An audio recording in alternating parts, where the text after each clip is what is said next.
So, good afternoon. Marcello Melgara. As you know, maybe I started playing and working in this field before EPSOS, the large-scale pilot, and I'm still continuing, regardless of the fact that I'm retired, because I enjoy a lot stay with friends. That is the point. So, this is the great team that is participating in the leading part of VP6. So we have a Swedish line and Italian line. So it is the Minister of Health of Sweden plus the agency, and the work package, the project is, sorry, not the project, the work package has two tasks, one on patient summary and the other one on ePrescription specification, not implementation. We're not implementing anything in exchange chart, but writing the guideline to be used for the implementing act. So Andreas already mentioned what are the goal. The goal is to transform the specification that are included in the eHealth network guideline and in My Health with You specification for cross-border into specification that can be used in a mandatory compulsory way also at national level. So this is the task that all the work packages, so not just VP6 but also the other one that will follow me, have to do, because from a voluntary application of the guideline until now, it will become mandatory according to the timeline that has been already mentioned several times. So patient summary mandatory since 2029, the other patient summary, the prescription, and the other service is mandatory since 2031. Hopefully, we are not starting from scratch. We have here the list of the major inputs, so the guideline I was mentioning, the functional requirement, the implementation guide that are already computable specification in ArcDecor, the MVC, master value set catalog, that are the terminologies that have been selected for adoption. They are mandatory to be used for the cross-border, and they are not included in the guideline. In the guideline, we have just preferred code system. Here, they are really the set of the value to be used for cross-border communication, transmission of clinical information based on the code system that has been mentioned by Andreas before. Plus the metadata, plus the technical specification for implementation, plus, until the testing tool and the KPI for monitoring the service. And of course, we must start from this as a starting point and make it to evolve according to the reality, the maturity, the situation, the evolution of the standard. In fact, all this has to be mentioned, not to be forgotten. The specifications are not done in a standalone way, but they were derived from international standards. They are updated according to international standards. So the patient summary is more and more close to the international patient summary that was born from the European patient summary specification and transformed to a European standard, to a worldwide standard. The same for ePrescription with the HL7 IHE implementation guidance specification. So we are following the standard, we are working with the standard body, and we are developing together what is needed for the patient safety at the end. So, this I can go through. So, just to return to the past. In fact, this is an activity that was started with the EXPOS project. That was the large-scale pilot starting in 2008, ended in 2014, in which we developed the service and we piloted the service.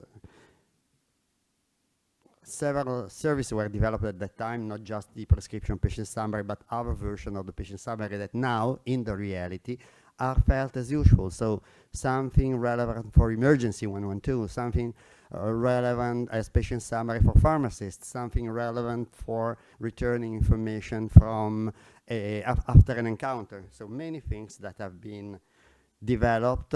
Patient access, yesterday I was commented about patient access as a PATD great and important result for. And of course, I will not mention here all the projects that follow EPSIS, but you can imagine we worked quite a lot since that time until now, and we will continue. So the reality, for those who are not aware, we have two countries, a country of affiliation, country A, and the country of treatment, country B. When a patient is at the point of care, he needs to receive a clinical document to be treated. And in the case, here is the other medication, we have the transfer of the ePrescription from one country to the other country. Normally, the prescription is a strange beast. I mean, in a country, is normally implemented based on coding of the medication according to the medicinal product coding way that is not self-explained for another country. So it is important that we take the information from the medicinal product dictionary database in one country, we transform into structured and coded information to be translated for the country of treatment, to be given to the pharmacist to find in the other database repository of registered medication what is the correct drug to be dispensed. And this transformation is done by providing this coded data based on the ISO IDMP attribute that were already defined at EPSIS time, that are currently defined here with all the code system that you see are there, all international code system, EDQM, UCUM, UCUM is for UNICT, the EMA SMS is the coding system for substances by the European Medication Agency, and the WHO ATC for the classification of. And the process here, just to explain a little to you, so when a prescription is taken from country A, it has to be transformed into a format to be sent abroad, the so-called pivot format. The medication, taking the data from the medicinal product dictionary, are fed into the prescription itself. So in Italy, we have just one code, the market registration number, and we have to take the market registration number and transform into the full description according to the data that I showed you before. Then it has to be presented to the pharmacist. Then the pharmacist in country B has to select the product that has to be dispensed, and this product to be dispensed has to be included into the eDispensation in a way that is understood by country A. So the information is then returned. That substitution sometimes or very frequently must be performed, and also this part has to be taken into consideration, and it is extremely important to record exactly what was dispensed for many reasons we can discuss later. And as I said, it is a reality. We entered into operation in 2019. There are currently 14 member states in routine operation for the prescription. That are the number of transactions for the prescription. So almost 100,000 e-prescription has been exchanged. In the case of patient summary, we started EPSIS time with the idea of covering the emergency and the unplanned care. And for emergency, it was thought to go for a triage checklist. Then clinician, in fact, I want to underline, there was a question in the other room yesterday or the day before, how many doctors? In the reality, the patient summary that is in use now was not specified by semantic expert, was specified by physician, by doctor, by GP, by the person who was leading was the director of an emergency ward in Spain. So she was extremely aware of what is needed to the clinician. So the 5 sections were identified as basic one. So illness and disorder, allergies, current and past relevant medication, plus other 2 that are included in the patient summary, like the surgical procedure and the implanted device. These last 2 are not required into the international patient summary. So this is what we have as a patient summary, as a supporting document for taking care of patient abroad, as a document created in 2 ways by the member state. One way is that a doctor, normally a GP, is in charge to create the patient summary for the patient. And in that case, the GP takes the information from the patient record he has and includes into the patient summary, making a sort of analysis and selection. The other way of creating the patient summary in the majority of the member states now is automatic. So there are procedures that are fetching information from the electronic health record, building the patient summary according to the contents of the electronic health record and to the rules that have been set in order to pick and select the information, the clinical information to be included in the patient summary. So two different approaches, a human approach and an automatic approach, with pros and cons on both sides. What are we doing? We are, as I said, we are continuing the alignment both of the prescription, of the patient summary, of the other document that my colleague will describe later with the standard.